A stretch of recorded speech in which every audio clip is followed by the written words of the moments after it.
Good morning साथियों, Saraswati career point में आप सभी का स्वागत है। डेली करंट अफेयर्स हमारा डेली सीरीज। मुझे उम्मीद है कि आप लोगों की तैयारी बेहतर हो रही है, एक अच्छे लेवल की तैयारी कर रहे हैं। चलिए शुरू करते हैं आज का करंट अफेयर। उससे पहले चैनल को लाइक कीजिए और अपने दोस्तों को शेयर कीजिएगा, ठीक है। वर्ष 2021 के लिए मेडिसिन के नोबेल पुरस्कार से किसे सम्मानित किया गया है? तो ये डेविड जूलियस और अर्देम पटापाउटियन को।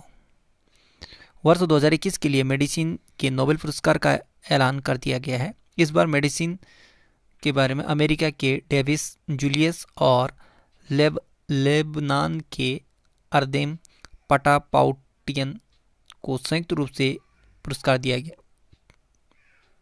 डेविड जूलियंस ये अमेरिका के हैं और लेबनान लेबन अर्देम पटाउनिया ये भी अमेरिका की हैं। माफ़ कीजिए, ये लेबनान के हैं अर्देम पटापाउनिया, ठीक है। और ये लेबनानी मूल के अमेरिकी हैं, ठीक।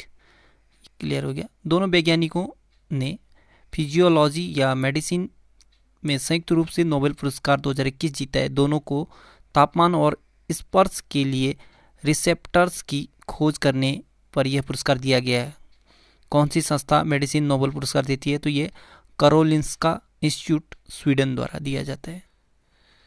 नोबेल पुरस्कार हर साल 10 दिसंबर को दिया जाता है। नोबेल पुरस्कार 6 क्षेत्रों में दिया जाता है: चिकित्सा, भौतिक, रसायन, शांति, अर्थशास्त्र और साहित्य के क्षेत्र में। नोबेल पुरस्कार किसकी याद में दिया जाता है? तो ये अल्फ्रेड नोबेल, ये स्वीडन के एक वैज्ञानिक थे। नोबेल पुरस्कार 1901 में सबसे पहले दिया गया था हेनरी डुनांट और फेडरिक पेसे को। प्रथम भारतीय कौन थे जिनको नोबेल पुरस्कार दिया गया? तो ये रविंद्रनाथ टैगोर थे। इन्हें साहित्य के क्षेत्र में दिया गया था 1913 में। देश के वेटलैंड्स के बारे में पूरी जानकारी देने या उपलब्ध करवाने के लिए वेटलैंड्स ऑफ इंडिया पोर्टल को किसने लॉन्च किया? तो ये श्री भूपेंद्र यादव ने।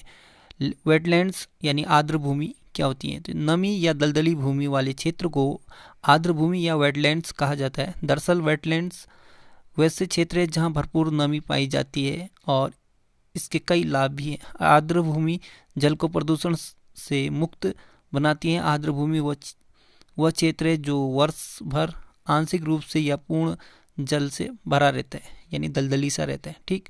केंद्रीय पर्यावरण, वन और जलवायु परिवर्तन मंत्री हैं श्री भूपेंद्र यादव। इन्होंने एक web portal wetlands of India portal launch किया है जिसमें देश के वेटलैंड्स आर्द्र भूमि के बारे में पूरी जानकारी दी गई है। इस पोर्टल पर वेटलैंड्स के से संबंधित सभी जानकारी उपलब्ध है। यह पोर्टल सूचना प्रोसेसिंग करने और हितधारकों को ये जानकारी एक कुशल और सुलभ तरीके से उपलब्ध बनाने के लिए एक गतिशील प्रणाली है। श्री भूपेंद्र यादव केंद्रीय पर्यावरण मंत्री, वन मंत्री और जलवायु परिवर्तन मंत्री हैं, ठीक है। विश्व पशु दिवस कब मनाया गया? तो ये 4 अक्टूबर को। जानवरों के महान संरक्षक असिसी के सेंट फ्रांसिस का जन्म दिवस के उपलक्ष्य में हर साल 4 अक्टूबर को विश्व पशु दिवस मनाया जाता है। ये जानवरों के महान संरक्षक थे, ठीक है। इनका नाम है असिसी के सेंट फ्रांसिस, ठीक। इस दिन पशुओं के अधिकारों और उनके कल्याण आदि से संबंधित विभिन्न कारणों की समीक्षा की जाती है। और विश्व पशु दिवस के अवसर पर जानवरों के प्रति क्रूरता, पशु अधिकारिता के उल्लंघन जैसे विभिन्न मुद्दों पर जागरूकता फैलाई जाती है। 2021 का थीम है forest and livelihood sustaining people and planet. Diwali महोत्सव में गाय के गोबर या पंचगव्य उत्पादों के व्यापक उपयोग को बढ़ावा देने के उद्देश्य से किस अभियान को शुरू किया गया है? तो ये कामधेनु दीपावली अभियान, ठीक है। राष्ट्रीय कामधेनु आयोग ने दीपावली महोत्सव में गाय के गोबर पंचगव्य उत्पादों के व्यापक उपयोग को बढ़ावा देने के उद्देश्य से कामधेनु दीपावली अभियान मनाने के लिए देशव्यापी अभियान शुरू किया। इस अभियान के तहत दीपावली के लिए गोबर से दियों, मोमबत्तियों, धूप, अगरबत्ती, शुभ लाभ, स्वास्तिक, सांबरानी, कप, हार्डबोर्ड और वॉल फीस, पेपर वेट, हवन सामग्री, भगवान गणेश और देवी लक्ष्मी की मूर्ति आदि बनाने का काम शुरू हो चुका है। टॉप 5 अभियान देखें तो जान है तो जहान है जागरूकता अभियान और अल्पसंख्यक मामलों के मंत्री द्वारा इसको शुरू किया गया था। ठीक है। एक जिला एक शिल्प अभियान, ये मध्य प्रदेश सरकार ने शुरू किया है। सुपोषित माँ अभियान राजस्थान सरकार ने शुरू किया है। जो ये अल्पसंख्यक मामलों के मंत्री हैं ये मुख्तार अब्बास नकवी हैं। नो योर कॉन्स्टिट्यूशन नामक अभियान ओम बिरला ने शुरू किया है, ये हमारे लोकसभा अध्यक्ष हैं। और सक्षम अभियान पेट्रोलियम मंत्रालय द्वारा शुरू किया गया है। भारतीय पुरुष टेबल टेनिस टीम ने एशियाई टेबल टेनिस चैंपियनशिप 2021 में कौन सा पदक जीता है? तो एक कांस्य पदक जीता है। भारतीय पुरुष टेबल टेनिस टीम ने सेमीफाइनल में दक्षिण कोरिया से 0-3 से हारने के बाद कतर के दोहा में एशियाई टेबल टेनिस चैंपियनशिप में कांस्य पदक जीता है। टॉप 5 चैंपियनशिप या खेल देखें तो Asian snooker championship 2021 Pankaj Advani ने जीता है। अंडर 20 वर्ल्ड एथलेटिक्स चैंपियनशिप 2021 ये भारतीय खिलाड़ी ने इसमें रजत पदक जीता है लंबी कूद में। ठीक है। और वो है सैली सिंह। महिला स्पीड शतरंज चैंपियनशिप 2021 का खिताब ये होउ यीफान ने जीता है। Golf tournament PGA championship 2021 Phil Mickelson ने जीता है इसे। विश्व कैडेट कुश्ती चैंपियनशिप 2021 के आखिरी दिन में किस खिलाड़ी ने स्वर्ण जीता? तो ये प्रिया मलिक ने।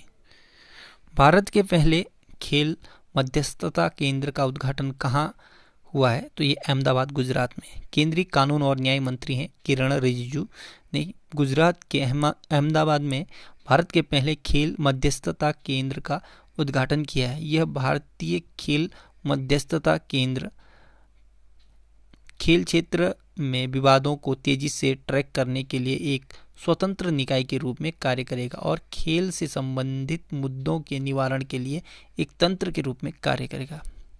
कुछ अन्य देखें तो भारत का पहला यूरो ग्रीन बॉन्ड किस कंपनी ने शुरू किया? तो ये पावर फाइनेंस कॉरपोरेशन लिमिटेड ने। भारत का पहला डगोंग संरक्षण रिजर्व ये तमिलनाडु में खोला गया है। भारत का पहला ई व्हीकल अनुकूल हाईवे ये दिल्ली चंडीगढ़ हाईवे बन गया है। और भारत का पहला चलता फिरता सिनेमा घर ये roving cinema hall Leh Ladakh में खुला है। भारत के पहले स्मार्ट टावर ये नई दिल्ली में स्थापित किया गया और सबसे बड़ा जो स्मार्ट टावर है ये आपका इधर चंडीगढ़ में स्थापित किया गया है, लेकिन पहला दिल्ली। मित्र शक्ति संयुक्त सैन्य अभ्यास भारत और किस देश के बीच आयोजित हुआ है? तो श्रीलंका के बीच हुआ। भारत और श्रीलंका के बीच मित्र शक्ति अभ्यास ये संयुक्त अभ्यास 2021 का 8वां संस्करण है। 4 अक्टूबर 2021 से 15 अक्टूबर 2021 तक श्रीलंका के अम्पारा स्थित कॉम्बैट ट्रेनिंग स्कूल में आयोजित किया जाएगा और यह युद्ध अभ्यास 12 दिनों तक चलेगा, यानी 12 दिनों तक का अभ्यास ही है।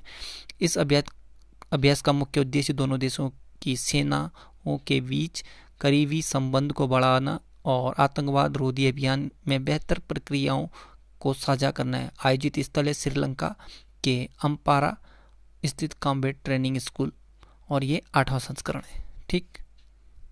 कुछ अन्य युद्ध देखें तो समुद्र शक्ति ये द्विपक्षीय नौसैनिक युद्ध अभ्यास है भारत इंडोनेशिया। ऑस्ट्रेंडिक्स 2021 भारत ऑस्ट्रेलिया। सूर्य किरण ये संयुक्त सैन्य अभ्यास भारत और नेपाल के बीच है। और काजिंद 2021 में हुआ है ये भारत और कजाकिस्तान के बीच। और कॉर्पेट इस संयुक्त सैन्य अभ्यास भारत और इंडोनेशिया के बीच होता है। अंतर्राष्ट्रीय सम्मान राइट लाइवलीहुड अवार्ड 2021 से किस भारतीय संगठन को सम्मानित किया गया है? तो ये लाइफ को LIFE को। LIFE यानी legal institute for forest and environment initiative for forest and environment. ठीक है। लाइफ का फुल फॉर्म है legal initiative for forest and environment. Delhi स्थित पर्यावरण संगठन 2021 राइट लाइवलीहुड अवार्ड एक अंतर्राष्ट्रीय सम्मान जिसे स्वीडन के वैकल्पिक नोबेल पुरस्कार के रूप में भी जाना जाता है। इसे सम्मानित किया गया है। पुरस्कार के बारे में जानिए तो यह पुरस्कार 1980 में जर्मन स्वीडिश परोपकारी जैकब वॉन स्कूल द्वारा स्थापित किया गया था, जो उन लोगों का सम्मान और समर्थन करते हैं जो पर्यावरण संरक्षण, मानवाधिकार, सतत विकास, स्वास्थ्य, शिक्षा जैसे क्षेत्रों में व्यावहारिक और अनुकरणीय योगदान प्रदान करते हैं। लाइफ को यह पुरस्कार दिया गया है कमजोर समुदायों को उनकी आजीविका की रक्षा करने और स्वच्छ पर्यावरण के अपने अधिकार का दावा करने के लिए सशक्त बनाने के लिए जमीनी दृष्टिकोण के लिए लाइफ को इस पुरस्कार के लिए चुना गया था। विश्व अंतरिक्ष सप्ताह 2021 से कब तक मनाया गया? कहने का मतलब कि विश्व अंतरिक्ष सप्ताह कब से कब तक मनाया गया, तो ये 4 से 10 अक्टूबर तक मनाया जाएगा। विश्व अंतरिक्ष सप्ताह हर साल 4 से 10 अक्टूबर तक विज्ञान और प्रौद्योगिकी और मानव स्थिति की बेहतरी की दिशा में उनके योगदान का जश्न मनाने के लिए मनाया जाता है। 2021 का थीम है अंतरिक्ष में महिलाएं, वुमेन इन स्पेस। दूरसंचार विभाग के नए सचिव कौन बने हैं, तो ये के राजा रमन। भारतीयों के लिए यह नारा आर्य समाज द्वारा दिया गया है, दयानंद सरस्वती जी। ठीक है। भारत में सोयाबीन का सबसे अधिक उत्पादन किस राज्य में होता है? मध्य प्रदेश में होता है। कौन सा राज्य सोया प्रदेश के नाम से जाना जाता है, तो ये मध्य प्रदेश है। एंटीबॉडी मुख्यतः एक पदार्थ है, प्रोटीन। वेदों की ओर लौटो, ये स्वामी दयानंद सरस्वती जी ने कहा था। स्त्रियां बच्चे पैदा करते वक्त कौन सी हार्मोन की स्रावित करते हैं? ये रिलैक्सिन। पित्त का निर्माण कहाँ होता है? तो ये यकृत में होता है। पित्त कहाँ एकत्रित होता है? तो पित्ताशय में होता है। किस संवैधानिक संशोधन का वर्ष 2026 तक लोकसभा और विधानसभाओं के सीटों के पुनर्निर्धारण पर प्रतिबंध लगा दिया गया था? 84वां संवैधानिक संशोधन 2021 के तहत। रेगुलेटिंग एक्ट कब पारित हुआ? तो ये 1773 ईस्वी। ठीक है। तो साथियों, आज का ये करंट अफेयर और स्टैटिक का यहीं पे समाप्त होता है। कल एक नई सीरीज के साथ फिर हाजिर होंगे। तब तक के लिए good luck, have a nice day. आपका दिन शुभ हो।